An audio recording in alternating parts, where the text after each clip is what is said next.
അസ്സലാമു അലൈക്കും വറഹ്മത്തുള്ളാഹി വബറകാതുഹു. അള്ളാഹുവിൻ്റെ അടുക്കൽ 12 മാസങ്ങളാകുന്നു. ആകാശഭൂമികളെ സൃഷ്ടിച്ച ദിവസം രേഖപ്പെടുത്തിയതു പ്രകാരം അതിൽ 4 മാസങ്ങൾ യുദ്ധം വിലക്കപ്പെട്ട, യുദ്ധം ഹറാമാക്കപ്പെട്ട മാസങ്ങളാണ്. ദുൽഖഅദ്, ദുൽഹിജ്ജ, മുഹറം, റജബ്.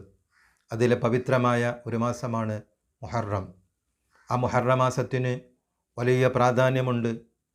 മഹാനായ തിരുനബി സല്ലല്ലാഹു അലൈഹി വസല്ലമ തങ്ങൾ പറഞ്ഞു, പരിശുദ്ധമായ റമദാനിനു ശേഷം നോമ്പ് ശ്രേഷ്ഠമായ മാസം അത് മുഹറം മാസമാകുന്നു.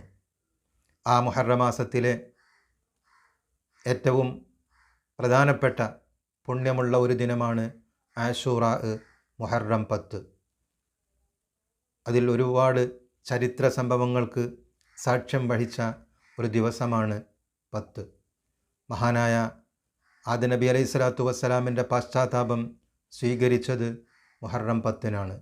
ഇദ്രീസ് നബി അലൈഹി സ്വലാത്തു വസ്സലാമിന് വലിയ സ്ഥാനം നൽകി അള്ളാഹു അലങ്കരിച്ചത് മുഹറം 10-ലാണ്.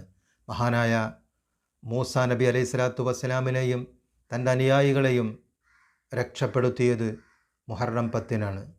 ഫറോവയെയും ശത്രുക്കളെയും മുക്കിക്കൊന്നത് മുഹറം 10-നാണ്.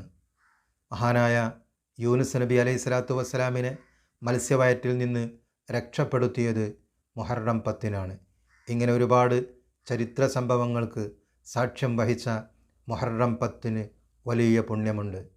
ആരെങ്കിലും തൻ്റെ മക്കൾക്ക്, തൻ്റെ കുടുംബങ്ങൾക്ക് മുഹറം 10-ൻ്റെ ദിവസം ഭക്ഷണത്തിൽ വിശാലത ചെയ്യാൽ മറ്റു വർഷങ്ങളിൽ അള്ളാഹു അവന് വിശാലത ചെയ്യുമെന്ന് പരിശുദ്ധമായ ഇസ്ലാം നമ്മെ പഠിപ്പിക്കുന്നു.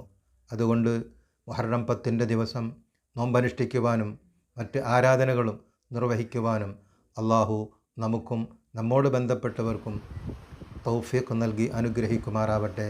ആമീൻ യാ റബ്ബൽ ആലമീൻ. അസ്സലാമു അലൈക്കും വറഹ്മത്തുള്ളാഹി വബറകാതുഹു.